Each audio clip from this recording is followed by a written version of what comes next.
Hi guys, welcome back to my YouTube channel. അപ്പോൾ ഞാൻ ഇന്ന് പറയാൻ പോകുന്നത് ഒരാളെ നിങ്ങളിലേക്ക് ആകർഷിപ്പിക്കണോ എങ്കിൽ വളരെ എളുപ്പമാണ്. ഇനി ഒരാൾ നിങ്ങളുടെ അടുത്ത് കള്ളം പറയുന്നുണ്ടോ, ആ കള്ളം പറയുന്ന ആളെ യഥാർത്ഥത്തിൽ സത്യം പറഞ്ഞു കൊണ്ടുവരണോ? ഇനി നിങ്ങളുടെ പേഴ്സണാലിറ്റി ആരും ഇഗ്നോർ ചെയ്യാതെ എല്ലാവരും നിങ്ങളെ കൂടെ കൊണ്ട് നടക്കണോ? ഈ പറഞ്ഞ കാര്യങ്ങൾ 5 ട്രിക്ക് വഴി സാധ്യമാകും. എങ്ങനെയാണെന്നല്ലേ ഇന്ന് നമ്മൾ പരിചയപ്പെടാൻ പോകുന്നത്. ഡാർക്ക് സൈക്കോളജി ട്രിക്കാണ്. വളരെ സിമ്പിളായിട്ടുള്ള ഹാക്കാണ്. നിങ്ങൾ ട്രൈ ചെയ്ത് നോക്കുക. പക്ഷേ ഒരു കാര്യം കൂടെ എടുത്തു പറയാണ്, ഒരിക്കലും ഇത് മിസ്യൂസിന് വേണ്ടി ചെയ്യരുത്. പല കാര്യങ്ങളും ഡാർക്ക് സൈക്കോളജി മിസ്യൂസ് ചെയ്യാറുണ്ട്. ഒരിക്കലും ഇത് ചെയ്യില്ല എന്ന വിശ്വാസത്തോടു കൂടി ഈ 5 ട്രിക്കുകൾ നിങ്ങൾക്ക് മുന്നിൽ ഞാൻ അവതരിപ്പിക്കുകയാണ്. ഓക്കെ, അപ്പോൾ നമുക്ക് ഇന്നത്തെ വീഡിയോ ഡീറ്റെയിൽ ആയിട്ട് കിടക്കാം. അപ്പോൾ ഫസ്റ്റ് കാര്യം എന്ന് പറയുന്നത് സൈലൻറ്റ് പ്രഷർ ട്രിക്കാണ്. ഒരാളെ എങ്ങനെയാണ് നമുക്ക് സൈലൻ്റ് ആയിട്ട് പ്രഷർ വരുത്തുന്നത്? ഇത് വേറൊരു രീതിയിലുള്ളതൊന്നല്ല. അതായത് ഓപ്പോസിറ്റ് നിൽക്കുന്ന ഒരു പേഴ്സൺ, ഓപ്പോസിറ്റ് നിൽക്കുന്ന ഒരു പേഴ്സൺ നമ്മളടുത്ത് ഒരു ചോദ്യം ചോദിക്കുകയാണ്. അയാളിപ്പോൾ മനസ്സിൽ കള്ളം വെച്ചിരിക്കട്ടെ അല്ലാതെ വെച്ചിരിക്കട്ടെ ഒരു ചോദ്യം ചോദിക്കുന്നു. നീ അന്ന് അവിടെ പോയ കാര്യം ശരിയാണോ? ഞാൻ സിമ്പിളായിട്ടൊരു ക്വസ്റ്റ്യൻ ചോദിക്കുകയാണ്. അന്ന് ഇത് പോയ കാര്യം ശരിയാണോ? എന്തായിരുന്നു അവിടെ യഥാർത്ഥത്തിൽ നടന്നത് എന്ന് ചോദിക്കുകയാണ്. അപ്പം ഞാൻ ആൻസർ പറയുന്നതിന് മുമ്പ് എന്ത് ചെയ്യണം? ആ പുള്ളിയുടെ കണ്ണുകളിൽ നോക്കണം, വലത് കണ്ണിൽ നോക്കണം. നോക്കിയ ശേഷം ഞാൻ അവിടെ എന്താണ് അത് പോയതെന്ന് വെച്ച് കഴിഞ്ഞാൽ സൈലൻ്റ് ഇടണം. അവിടെ ഞാൻ എന്ത് ചെയ്യുന്നു? സൈലൻ്റ് ഇടുന്നു.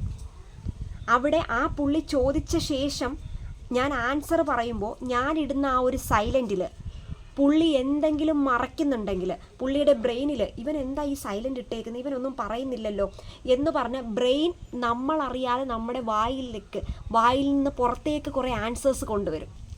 അതായത് അവിടെ ബ്രെയിൻ ഭയങ്കരമായിട്ട് സ്ട്രഗിൾ ചെയ്യും. ഓപ്പോസിറ്റ് നിൽക്കുന്ന സൈലൻസ് എന്ന് പറയുന്നത് ഏറ്റവും വലിയൊരു ഫിയറാണ്. അത് ഞാൻ ഉറപ്പായിട്ടും പറയാം. ഒരു ഇരുട്ടത്ത് നിങ്ങൾ നിൽക്കുകയാണ്, അവിടെ ഇരുട്ട് നിശബ്ദമായിട്ടുള്ള സ്ഥലമാണ്. ആ ഒരു സൈലൻറ്റിൽ നിങ്ങൾ അനുഭവിക്കുന്ന, നമ്മൾ അറിയാതെ നമ്മുടെ ഉള്ളിൽ നിന്നൊരു വെപ്രാളം വരും. നിങ്ങൾ ആരെങ്കിലും അനുഭവിച്ചിട്ടുണ്ടെങ്കിൽ നിങ്ങൾ ജസ്റ്റ് ഒന്ന് കമൻറ്റ് ചെയ്യുക. ഉറപ്പായിട്ട് ഞാൻ പറയുന്ന കാര്യമാണ്. ഒരു ഇരുട്ടല്ലെങ്കിൽ ഇരുട്ടല്ല, ഒരൊറ്റയ്ക്കൊരു മുറിയിൽ നിങ്ങൾ ജീവിക്കുകയാണ്, സൈലൻ്റാണ്, സൗണ്ട് ഇല്ല, പാട്ടില്ല, ഒന്നുമില്ല, ഫോണുമില്ല. അപ്പോൾ അങ്ങനൊരു സിറ്റുവേഷനിൽ നമ്മൾ ഉള്ളിൽ നിന്നൊരു പ്രഷർ ഉണ്ടാവും, ബ്രെയിനിലൊരു പ്രഷർ ഉണ്ടാവും. ആ ഒരു പ്രഷർ വഴി നമുക്ക് അവിടെ നിൽക്കാൻ പറ്റാത്ത ഒരു വല്ലാത്തൊരു സഫോക്കേഷൻ ഉണ്ടാവും. അപ്പോൾ അതാണ് സൈലൻസിൻ്റെ വലിയൊരു പവർ എന്ന് പറയുന്നത്. ഓപ്പോസിറ്റ് നിൽക്കുന്ന ഒരാൾ ഇനി കള്ളം പറയുകയാണ്, ആ പറയുന്ന കള്ളത്തിനെ നമുക്ക് സത്യമാക്കി പുറത്തു കൊണ്ടുവരാൻ പറ്റും. പുള്ളിയുടെ യഥാർത്ഥത്തിലുള്ള കാര്യം എന്താണ്, അല്ലെങ്കിൽ പുള്ളി ഉദ്ദേശിക്കുന്നത് എന്താണ്, പുള്ളി മറച്ചു വെക്കുന്നത്, ആ മറച്ച കാര്യത്തെ നമുക്ക് പുറത്തു കൊണ്ടുവരാൻ പറ്റും. വളരെ ഈസി ആയിട്ടുള്ള ട്രിക്കാണ് സൈലൻറ്റ് പ്രഷർ ട്രിക്ക് എന്ന് പറയുന്നത്. നിങ്ങളുടെ പാർട്ട്നേഴ്സ് ആണെങ്കിലും ആരാണെങ്കിലും കള്ളം പറയുന്നവരുണ്ടെങ്കിൽ ഇതൊന്ന് ട്രൈ ചെയ്ത് നോക്കുക. ഓപ്പോസിറ്റുള്ള ഒരാൾ നിങ്ങൾ പറയുന്ന അയാൾ സംസാരിക്കുമ്പോൾ നിങ്ങൾ എന്ത് ചെയ്യുക? അയാളൊരു കള്ളം പറയാൻ പോകുന്നത് നിങ്ങൾക്ക് മനസ്സിലായി, അത് കള്ളമാണോ അല്ലയോ? നിങ്ങൾ പറയുന്ന സമയത്ത് നിങ്ങൾ എന്ത് ചെയ്യുക? മിണ്ടാതെ കേൾക്കുക, വലത് കണ്ണിൽ നോക്കുക, മിണ്ടാതെ കേട്ട് നിൽക്കുന്ന ആ ഒരു സിറ്റുവേഷനിൽ പുള്ളി പറഞ്ഞത് അവിടെ നിർത്തി കഴിയുമ്പോൾ, പുള്ളിയുടെ കാര്യങ്ങൾ പറഞ്ഞു അവിടെ ബ്രേക്ക് ചെയ്ത് നിർത്തുന്ന സമയത്ത് നമ്മളൊന്നും മിണ്ടാതെ വലത് കണ്ണിൽ മാത്രം നോക്കി നിൽക്കുക. ഇടതും വലതും മാറി നിങ്ങൾ നോക്കരുത്. വലത് കണ്ണിൽ മാത്രം നിങ്ങൾ നോക്കി ജസ്റ്റ്, ഇതിപ്പോൾ വലത് കണ്ണാണെങ്കിൽ ഈ ഒരു ക്യാമറ എനിക്ക് വലത് കണ്ണാണെങ്കിൽ വലത് കണ്ണിൽ മാത്രം ഞാൻ എന്ത് ചെയ്യുന്നു? നോക്കി നിൽക്കുന്നു. ഈ ഒരു സമയത്ത് അയാളിൽ ഇനി അടുത്തത് എന്തെങ്കിലും പറയണോ? ഇവരൊന്നും പറയുന്നില്ലല്ലോ എന്ന് പറഞ്ഞ് ഉള്ള കാര്യങ്ങൾ പതിയെ പറഞ്ഞ് യഥാർത്ഥ സത്യത്തിലേക്ക് എത്തിച്ചേരുന്നു. പല ഇൻവെസ്റ്റിഗേഷനും പല ആൾക്കാരും ചെയ്യുന്ന ഒരു ട്രിക്കാണ് ഈ സൈലൻറ്റ് പ്രഷർ ട്രിക്ക് എന്ന് പറയുന്നത്. വളരെ എഫക്റ്റീവ് ആയിട്ടുള്ള ട്രിക്കാണ് സൈലൻറ്റ് പ്രഷർ ട്രിക്ക്. നമ്മുടെ ബ്രെയിനിലെ പ്രഷർ ചെലുത്തി നമ്മുടെ ഉള്ളിലുള്ള കാര്യങ്ങൾ പറയാൻ സഹായിക്കുന്ന ഒരു കാര്യം കൂടിയാണ് ഇത്. ഇപ്പം നിങ്ങൾക്ക് കാര്യം മനസ്സിലായല്ലോ. ഇനി നമ്മൾ ഈ ഒരു സമയം പറയുമ്പോൾ ഓപ്പോസിറ്റ് ആൾ പറഞ്ഞു കഴിയുമ്പോൾ നമ്മൾ എന്ത് ചെയ്യുക? മൗത്ത് ക്ലോസ് ചെയ്ത് വെക്കുക, വാ തുറന്ന് വെച്ചുകൊണ്ടിരിക്കരുത്. ഓപ്പോസിറ്റുള്ള ആൾ പറയുമ്പോൾ ഇങ്ങനെ മൗത്ത് ക്ലോസ് ചെയ്ത് 4-5 സെക്കൻഡുകൾ അല്ലെങ്കിൽ 4-5 സെക്കൻഡുകൾ അല്ലെങ്കിൽ 6-7 സെക്കൻഡുകളോളം നമ്മൾ എന്ത് ചെയ്യുക? മൗനമായിട്ട് നിൽക്കുക. ആ 6-7 സെക്കൻഡ് വരെ അയാളുടെ ബ്രെയിൻ ഭയങ്കര പ്രശ്നമായിട്ട് ഇങ്ങനെ നിൽക്കും, പ്രഷർ ചെലുത്തി നിൽക്കും. ആ പ്രഷറിൽ നിന്ന് ഉള്ള കാര്യം പുറത്തേക്ക് വരും. നെക്സ്റ്റ് എന്ന് പറയുന്നത് പ്രഷർ ബിൽഡാണ്. ആ ഒരു സമയത്ത് നമ്മൾ പ്രഷർ ബിൽഡ് ചെയ്ത് കൊടുക്കുന്നു. പിന്നെ എഗെയിൻ നമ്മൾ എന്ത് ചെയ്യുന്നു? സൈലൻറ്റ് കൊടുക്കുന്നു. ആ സൈലൻറ്റിൽ വീണ്ടും അദ്ദേഹം ആ ഒരു കള്ളത്തിനെ മറച്ച് വീണ്ടും വേറെ കള്ളം പറയില്ല, പകരം അദ്ദേഹം സത്യം പറയാനായിട്ട് ശ്രമിക്കുന്നു. ഇനി അടുത്തതെന്ന് പറയുന്നത് വളരെ സിമ്പിളായിട്ടുള്ളതാണ്. കോംപ്ലിമെൻറ്റ് സാൻഡ്വിച്ച് ട്രിക്ക് എന്ന് പറയുന്നു. ഒരാൾ നമ്മളെപ്പറ്റി നെഗറ്റീവ് പറയുകയാണ്, നമ്മളുടെ മുന്നിൽ നിന്ന് ഒരാൾ നമ്മളെപ്പറ്റി ഒരു കൂട്ടം ആൾക്കാർ നിൽക്കുമ്പോൾ നമ്മളെപ്പറ്റി നെഗറ്റീവ് പറയുകയാണെങ്കിൽ ആ സ്പോട്ടിൽ നിങ്ങൾ അതിനെ എൻകറേജ് ചെയ്യരുത്, ഒരിക്കലും നിങ്ങൾ അതിനെ പ്രോത്സാഹിപ്പിക്കരുത്. നിങ്ങളത് കേൾക്കുക പക്ഷേ കേട്ടില്ലെന്ന് നടിക്കുക. അത്രയും കൂട്ടത്തിൽ നിൽക്കുമ്പോൾ നിങ്ങളത് വലിയ രീതിയിൽ ബോദർ ചെയ്യരുത്, നിങ്ങൾ ശ്രദ്ധിക്കരുത്. ശ്രദ്ധിക്കാതെ ഫോക്കസ് ഔട്ടായിട്ട് നിൽക്കുന്നത് പോലെ ആ ഒരു പേഴ്സണിന് തോന്നിക്കണം. അപ്പോൾ അയാൾ ഭയങ്കര ഹാപ്പി ആയിട്ട്, അയാളെ ഹാപ്പി ഹോർമോൺസ് ഒക്കെ വെച്ചിട്ട് ഭയങ്കര ഹാപ്പി ആയിട്ടായിരിക്കും നമ്മളെപ്പറ്റി ഒരു നെഗറ്റീവ് പറയുന്നത്. പക്ഷെ നമ്മൾ ആ ഒരു കാര്യം എൻകറേജ് ചെയ്യുന്നില്ല, നമ്മൾ ഫോക്കസ് ചെയ്യുന്നില്ല എന്ന് തോന്നുകയാണെങ്കിൽ അയാളുടെ ബ്രെയിൻ അവിടെ ബ്രേക്ക് ആവുകയും പ്രഷർ ഉണ്ടാവുകയും പിന്നീട് നിങ്ങളെപ്പറ്റി അവിടെ നെഗറ്റീവ് പറയാതെ ഇരിക്കുകയും ചെയ്യുന്നു. ആ ഒരു സ്പോട്ടിൽ നിങ്ങളെപ്പറ്റി നെഗറ്റീവ് പറയുന്നില്ല, അയാളുടെ ബ്രെയിൻ പതിയെ ആ ഒരു ഹോർമോണൽ ചേഞ്ച് അവിടെ എന്ത് ചെയ്യുന്നു, എനർജിയുടെ ഫ്ലോ കുറയാൻ ഇടയാക്കുന്നു. അപ്പോൾ ഇതാണ് കോംപ്ലിമെൻറ്റ് സാൻഡ്വിച്ച് ട്രിക്ക് എന്ന് പറയുന്നത്.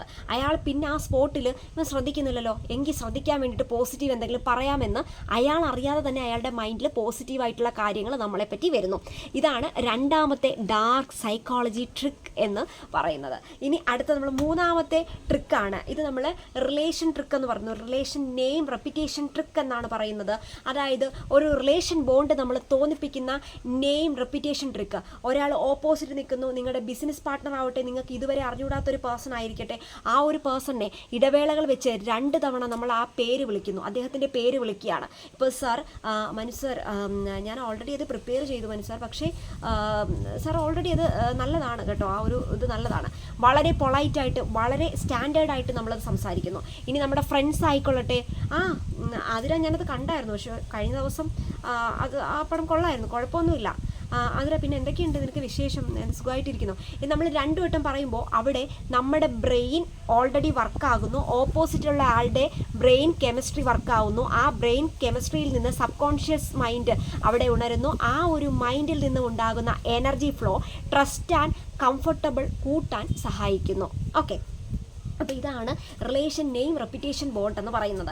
ഇടവേളകൾ 2 തവണ മാത്രം നമ്മൾ പേര് വിളിക്കുക, 2 തവണയിൽ കൂടുതൽ വിളിക്കുമ്പോൾ ആർട്ടിഫിഷ്യൽ ആകുന്നു, ബ്രെയിൻ അവിടെ മനസ്സിലാകുന്നു, അവിടെ ബ്രെയിൻ നമ്മൾ വേറൊരു പേഴ്സണാലിറ്റി ആയിട്ട് മാറാൻ സഹായിക്കുന്നു, നിങ്ങളിൽ നിന്ന് അകലാനിടയാക്കുന്നു. അപ്പോൾ 2 തവണ മാത്രം എന്ത് ചെയ്യുക, പേര് വിളിച്ച് സംസാരിക്കുക. അതായത് ഇപ്പോൾ പേര് വിളിക്കുക, നമ്മളെക്കാൾ മൂത്ത ഒരാളാണെങ്കിൽ നമുക്ക് പൊളൈറ്റായിട്ട് നമുക്ക് യൂസ് ചെയ്യണമെങ്കിൽ സർ യൂസ് ചെയ്യാം, അല്ലെങ്കിൽ അതിന് ചേച്ചി, ഇപ്പോൾ ചേച്ചി എന്നാണെങ്കിൽ, ഇപ്പം ചേട്ടാന്നാണെങ്കിൽ നമുക്ക് പേരിൻ്റെ കൂടെ അവിടെ ചേർക്കാവുന്നതാണ്. ഓക്കെ, ഇനി അടുത്ത വളരെ എഫക്റ്റ് ആയിട്ടുള്ള 4ാമത്തെ ട്രിക്ക് എന്ന് പറയുന്നത് പൗസ് മെത്തേഡാണ്. അതായത് നമ്മൾ നിർത്തി പറയുന്നു. ഒരാൾ സംസാരിക്കുകയാണ്, ഒരാൾ സംസാരിക്കുമ്പോൾ ആ സംസാരിച്ച് കഴിഞ്ഞ ശേഷം കാര്യം എന്താണെന്ന് ഗ്രഹിച്ച ശേഷം മാത്രം നിങ്ങൾ ആൻസർ പറയാൻ ശ്രമിക്കുക. അല്ലാത്ത പക്ഷം നിങ്ങളെ അയാൾ വിലയിരുത്തുന്നത് വളരെ ബാഡായിട്ടുള്ളൊരു പേഴ്സൺ ആയിട്ടായിരിക്കും. നിങ്ങളുടെ പേഴ്സണാലിറ്റിയെ തന്നെ ചോദ്യം ചെയ്യാൻ ഇടയാക്കും. നിങ്ങൾ എപ്പോഴാണോ നിങ്ങൾ ഒരാൾ സംസാരിക്കുന്നത് വലിയ രീതിയിൽ അദ്ദേഹം നല്ല ഇതായിട്ട് കംഫർട്ടബിളായിട്ട് നമ്മളോട് ടോക്കറ്റീവായിട്ട് അദ്ദേഹം നന്നായിട്ട് സംസാരിക്കുകയാണെന്ന് വെച്ചാൽ ഭയങ്കര ടോക്കറ്റീവാണ് അയാൾ. അപ്പോൾ അദ്ദേഹം സംസാരിക്കുകയാണ്. ആ ഒരു സംസാരിക്കുമ്പോൾ നമ്മൾ ആ ഒരു കേട്ടിരിക്കാനുള്ളൊരു മനോഭാവം കൊടുക്കുമ്പോൾ അദ്ദേഹത്തിൻ്റെ മൈൻഡ് നമ്മളിലേക്ക് ഒരു comfortable zone plus soul connection വർക്കാക്കാനായിട്ട് ഇടയാക്കുന്നു. അപ്പോൾ ഒരു സോൾ കണക്ഷനാണ് നമ്മൾ എപ്പോഴും എന്ത് ചെയ്യേണ്ടത്, ഓപ്പോസിറ്റ് ആയിട്ടുള്ള ഒരാളിലേക്ക് ഇട്ട് കൊടുക്കേണ്ടത്. ഒരു ബിസിനസ്സിൻ്റെ കാര്യം നമ്മുടെ മാനേജർ നമ്മുടെ അടുത്ത് സംസാരിക്കുകയാണ്, അപ്പോൾ നമ്മൾ ഓപ്പോസിറ്റ് ഇരിക്കുകയാണ്. ഓക്കെ, ആ കാര്യം നമ്മൾ എന്ത് ചെയ്യണം, 1 or 2 ഇങ്ങനെ കണ്ടിന്യൂസ് തലയാട്ടരുത്, ഇങ്ങനെ നമ്മൾ എന്ത് ചെയ്യുന്നു, തലയാട്ടി കാണിക്കുന്നു. അതിനോടൊപ്പം തന്നെ നമ്മുടെ ഈ പുരുകം ഇടയ്ക്ക് നമുക്ക് ചില കാര്യങ്ങൾ മനസ്സിലായില്ലെങ്കിൽ നമ്മൾ പറയുന്നതിനോടൊപ്പം തന്നെ ചില ചേഷ്ടകൾ കാണിക്കുമ്പോൾ ഓപ്പോസിറ്റുള്ള ആളുടെ ബ്രെയിൻ അവിടെ വർക്കാവുന്നു, ഇവരത് മനസ്സിലായില്ല എന്ന് വിചാരിക്കുന്നു. അപ്പോൾ ഇടയ്ക്ക് റിപ്പീറ്റ് ചെയ്ത് പറയാനായിട്ട് സഹായിക്കുന്നു. ഒരു ഇൻ്റർവ്യൂവിൽ ഇരിക്കുകയാണ് നമ്മൾ, ആ ഇൻ്റർവ്യൂവിൽ ഇരിക്കുന്ന പേഴ്സൺ നമ്മളെടുത്തൊരു ക്വസ്റ്റ്യൻ ചോദിക്കുകയാണ്.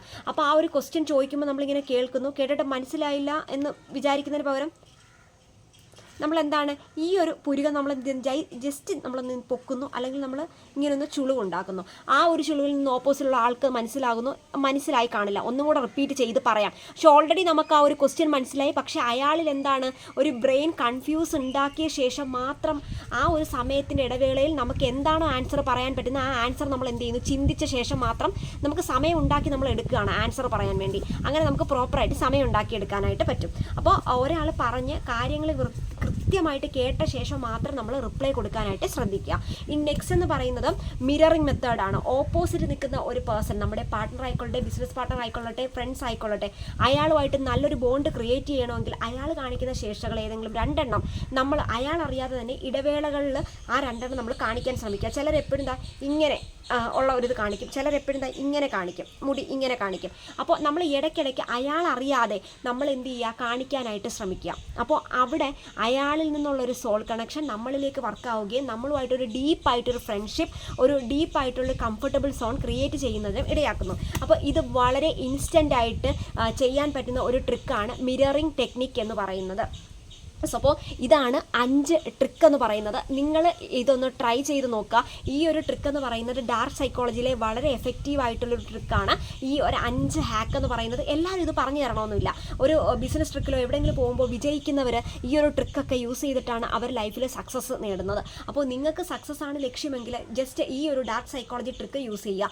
മോശപ്പെട്ട കാര്യങ്ങൾക്കോ മറ്റ് ദുരുപയോഗം ചെയ്യുന്ന ആവശ്യങ്ങൾക്കോ വേണ്ടിയിട്ട് ഇത് ചെയ്യാതിരിക്കുക. വളരെ നല്ല കാര്യങ്ങൾക്ക് വേണ്ടി ഈ ഒരു സിമ്പിൾ ഹാക്ക് ട്രൈ ചെയ്യുക. ഇനിയും കൂടുതൽ സിമ്പിൾ ഹാക്ക് നിങ്ങൾക്ക് അറിയാൻ ആഗ്രഹം ഉണ്ടെങ്കിൽ നിങ്ങൾ കമൻറ്റ് ചെയ്യുക. ഡീറ്റെയിൽ ആയിട്ടുള്ള വീഡിയോ നമ്മൾ അടുത്ത ദിവസങ്ങളിൽ വളരെ ഇൻട്രസ്റ്റിംഗ് ആയിട്ടുള്ള ഡാർക്ക് സൈക്കോളജി ട്രിക്കുമായിട്ട് വരുന്നതായിരിക്കും. അപ്പോൾ അടുത്ത വീഡിയോയിൽ കാണുന്നത് വരെ ടാറ്റാ ബൈ.